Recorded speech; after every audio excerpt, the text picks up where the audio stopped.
नमस्कार मित्रों, स्वागत है आपका इस यूट्यूब चैनल पे। एपीएस परीक्षा की उत्तर कुंजी जारी न होने पर उठे सवाल। आरटीआई दाखिल करने के माह भर बाद भी आयोग से नहीं मिला है जवाब। फटाफट पहले खबर पढ़ लेते हैं। तो उत्तर प्रदेश लोक सेवा आयोग ने अपर निजी सचिव भर्ती 2023 के तहत पहले चरण की परीक्षा का परिणाम तो जारी कर दिया, लेकिन उत्तर कुंजी जारी नहीं की और न ही प्रश्नों पर अभ्यर्थियों से कोई आपत्ति मांगी। अभ्यर्थी सूचना के अधिकार के तहत आयोग से उत्तर कुंजी के बारे में जानकारी मांग रहे हैं, लेकिन उन्हें जवाब नहीं मिल रहा है। अभ्यर्थियों का दावा है कि परीक्षा में कई गलत सवाल पूछे गए थे और मगर आयोग उत्तर कुंजी जारी कर देता तो गलतियां सामने आ जाएंगी। आयोग ने एपीएस परीक्षा 2023 का विज्ञापन 19 सितंबर 2023 को जारी किया था।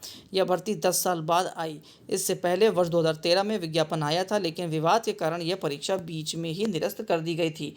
उससे पहले वर्ष 2010 में विज्ञापन आया था, जिसके चयनित अभ्यर्थियों को नियुक्ति मिल चुकी है। इस हिसाब से एपीएस के पदों पर भर्ती हुए 14 साल बीत चुके हैं।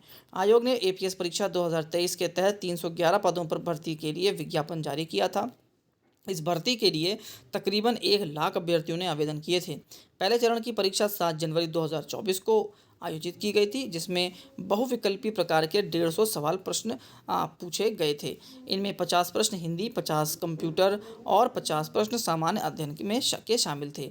आयोग ने 4 मार्च 2024 को परीक्षा का परिणाम जारी किया, जिसमें द्वितीय चरण की परीक्षा के लिए 5,889 अभ्यर्थियों को सफल घोषित किया गया। दूसरे चरण की परीक्षा टाइप और शॉर्ट हैंड की जो होती है, उसके लिए 14 मार्च से आवेदन की प्रक्रिया भी शुरू कर दी गई।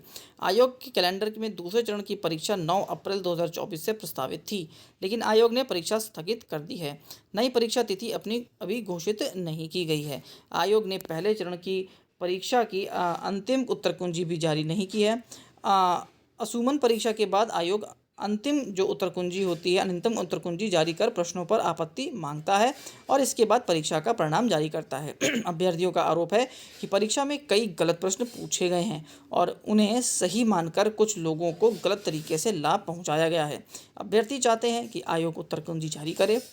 एक अभ्यर्थी ने 9 मार्च को आरटीआई के माध्यम से आयोग से उत्तर कुंजी के बारे में आयोग से जानकारी मांगी थी। अभ्यर्थी ने आरटीआई के माध्यम से आयोग को बताया कि परीक्षा में उसे ए सीरीज की प्रश्न पुस्तिका मिली थी। आयोग ने जब जानकारी उपलब्ध नहीं कराई तो अभ्यर्थी ने 9 अप्रैल को अपील दाखिल की, लेकिन अभी तक जानकारी नहीं मिली है। एपीएस भर्ती के अभ्यर्थियों ने यह दावा भी किया कि परीक्षा में जो केंद्र बनाए गए थे, उनमें से ज़्यादातर केंद्र आरओ परीक्षा प्रारंभिक परीक्षा 2023 में भी शामिल किए गए थे।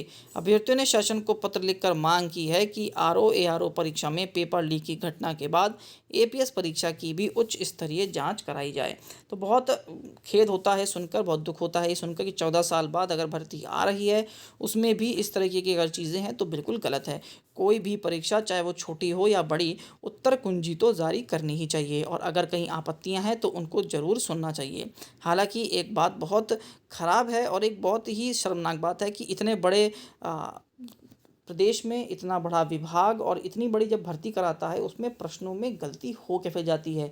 किस प्रकार का पैनल बनाया जाता है, किस प्रकार के विशेषज्ञ बिठाए जाते हैं कि वो प्रश्न ही गलत रख देते हैं। इस पर भी ज़रूर सवाल उठना चाहिए कि ऐसा कौन व्यक्ति है जो इतनी बड़ी पोस्ट पर होने के बाद भी प्रश्न गलत डालता है, जबकि वो जानते हैं कि अगर प्रश्न गलत होंगे तो अभ्यर्थी उस पर कहीं ना कहीं अपनी आपत्ति ज़रूर दर्ज कराएंगे। तो इस पर भी जवाबदेही होनी चाहिए कि अगर एक आध प्रश्न अगर मान लीजिए गलती से आ भी गया है, लेकिन उससे ज़्यादा अगर प्रश्न आ रहे हैं तो वो सीधे सीधे लापरवाही है उस अधिकारी की या उस पेपर बनाने वाले की जो पेपर सेट कर रहा है। क्योंकि इतने बड़े प्रदेश में आप इतनी बड़ी परीक्षा करा रहे हैं और लाखों बच्चे वो पेपर देते हैं, तो आपको खुद भी सजग और एक्टिव होना चाहिए। लास्ट तक वीडियो देखिए, उसके लिए बहुत बहुत धन्यवाद। आपका दिन शुभ हो।